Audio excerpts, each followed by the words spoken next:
दे धडक बेधडक आपल्या परिसरातील ताज्या घडामोडी, घटना, समस्या, विविध क्षेत्रातील सर्वदूर बातम्या पाहण्यासाठी लोकशक्ती लाईव्ह न्यूज चॅनलला सबस्क्राईब करा आणि नोटिफिकेशन मिळवण्यासाठी बेल आयकॉनला प्रेस करा.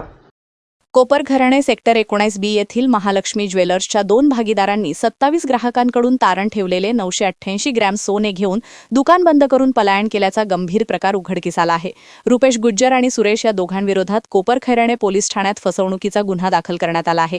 या प्रकरणी पोलीस नोंदीनुसार रक्कम सुमारे 1,44,00,00,000 रुपये असली तरी सध्याच्या बाजारभावानुसार हे सोने 6 ते 7 कोटी रुपयांपेक्षा अधिक मूल्याचे असल्याचा तक्रारदारांचा दावा आहे.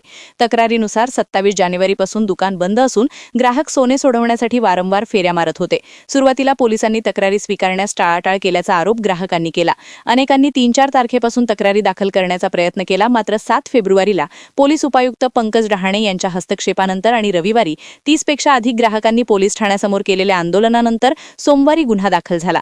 तक्रारदारांच्या मते दुकानदार सोन्याच्या किमतीच्या 90% कर्ज देत होते.